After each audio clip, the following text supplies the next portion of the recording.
Hey everybody, welcome to another episode of On the Paint Table. This is my weekly show where you see what I'm working on, what I got done, and what is coming up. So this week, I worked on some more bits and pieces for Gamma Wolves. I painted my first Citadel Contrast, I want to say foundation paints, Citadel Contrast, like new paints fully from start to finish model, which is a Lord of Plagues for my new up-and-coming Nurgle Slaves to Darkness Maggotkin army that I'm going to be doing for Warhammer Age of Sigmar meeting engagements. And I finished a couple more models for my Joker crew for Batman the miniature game. So lots of other stuff coming up. I did a bunch of assembly too on more stuff for that Slaves to Darkness army. Got all my new Relic Blade stuff for the Moldorf expedition put together and primed, and also got some just bits and pieces finished on a couple more Gamma Wolves models to play some games next week. So let's take a look at what got done and what is coming up. So first things first, here's my stuff I got done for Gamma Wolves. It's a pile of objective-y dudes and then a piece of terrain slash vehicle that I'll probably use as well. All from Death Ray Designs. These are cast in resin and are some of his first stuff that Austin's designed himself in a 3D sculpting program and then printed and cast. So these are all solid chunks of resin designed by Austin from DRD, and I'm doing them up as some objectives, so some old tech objectives. And then over here, I'm going to call this guy the Rambler. It's just this cool, big, chunky, like sci-fi, cyberpunky kind of utility vehicle.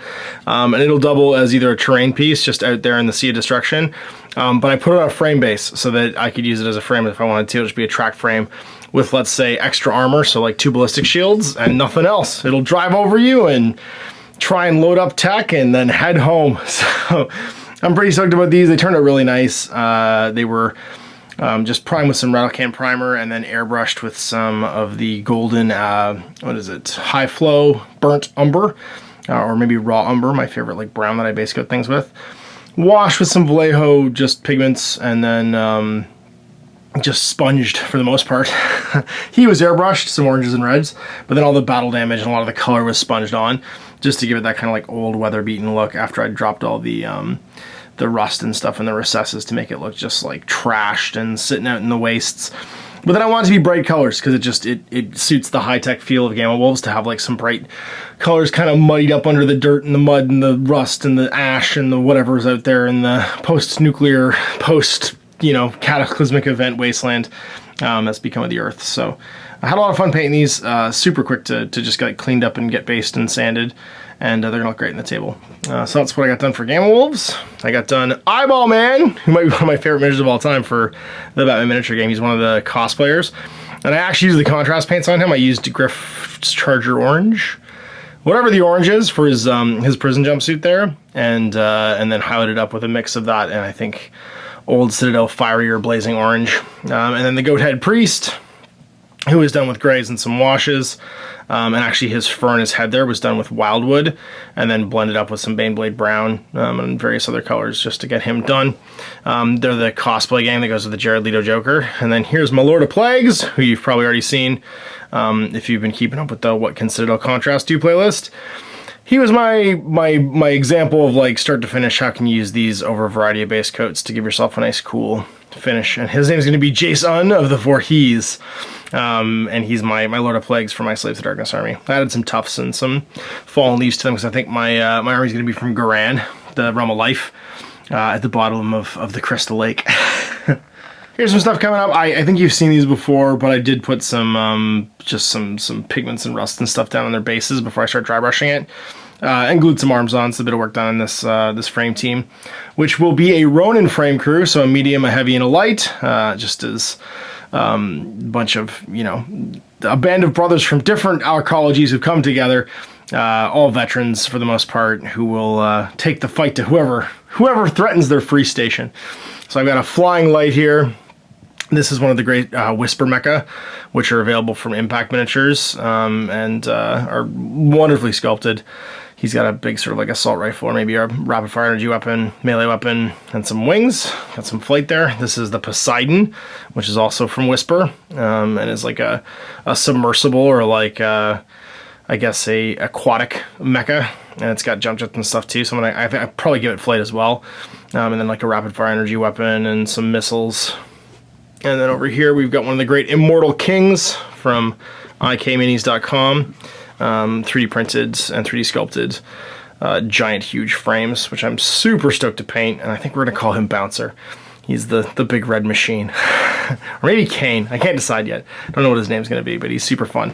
Unlike the other one, he actually has 2 autocannons built into his ballistic shield there, which is pretty cool, and he'll have a melee weapon as well, so he'll have some shooting, some defense, a bit of melee offense, and then lots of extra armor plates, just to make him like big and bulky and savage to fight with. I got all my Moldorf Expedition and new super sweet Relic Blade minis here, all primed up.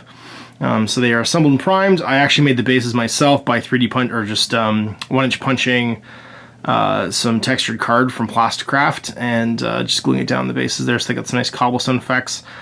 And I'm super stoked to paint these. They're given a Zenithal like pre-prime with that Wraithbone spray GW makes, and they're primed black underneath, just to pick out some details. And I'll probably paint them in a more traditional method. And then over here we have all of the Knights and Chaos Warriors and a Chaos Sorcerer for my meeting engagement army for Warhammer Age of Sigmar meeting engagements, which is a new small format competitive play. And some of the Citadel contrasts I'll be using on there. I'll be using the Militarum green that I use on all the exposed skin for my Lord over there. The Snakebite leather I used for leathers and straps. The Wildwood I used in various places for bone and other things. And then the Volupus pink that I used for all of the exposed like Vitria or vitriol and viscera and stuff, and then some of that contrast medium to thin down that Militarum green for the skin. So they're all just assembled and then primed with that same Wraithbone. You can see here, this is the start collecting block, so it's 10 Chaos Warriors with Command, Chaos Sorcerer, and then some Knights. I also have a chariot I haven't built yet, a Gorbeast chariot I'm going to do too. But I'm pretty jazzed about these. I haven't built these, I haven't painted some Chaos Fantasy miniatures in a long time, and doing up 1,000 points of them is going to be fun. And then for Batman, I got the rest of my Suicide Squad to paint, because I'm going to be filming some games tomorrow, so I'm going to paint up Killer Croc and probably just all of the box. Like, I've had the box for a long time. I never actually finished painting them outside of painting Joker and his gang, and then I think I painted Deadshot too. So I'm going to paint up Katana and like a bunch of the other squad dudes. I'm going to paint up Harley to go with that Jared Leader Joko crew, because she's a member of that crew as well. And it's just some more objectives, some Ace Chemicals, and some other various like bits and bobs for the game. So there's what's coming up and what got done.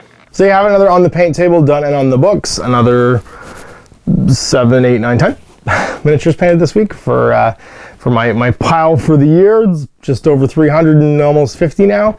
Pushing 400, no, pushing 400? I don't know, this is a lot. We're halfway there, almost, of the close to 900 I've committed to trying to paint this year. And lots more to do. The Chaos will probably add to it. There's a fair few models in there that I need to get done, and then of course the rest of my Gambleless project and stuff too. So we'll see you next week for more on the paint table. You can see what I got finished. Until next time, I'm Ash. Happy programming. I hope you enjoyed that video. If you want to support the channel, of course, like and subscribe and hit the little bell below so you get notifications when I post future content. I do post stuff 7 days a week. If you want to support the channel further, you can, of course, buy a t-shirt through Spreadshirts, buy a measuring gauge or objective markers from Death Ray Designs, or, of course, most importantly, there is Patreon. Patreon is what makes all this possible, keeps the lights on, pays for the studio costs, pays for the equipment, model costs, and everything else, and most importantly, puts food in my kids' bellies and a roof over their heads. Big thanks to everyone, past, future, who supported me. I do this stuff because of you guys, and of course, I will continue doing it as long as I can.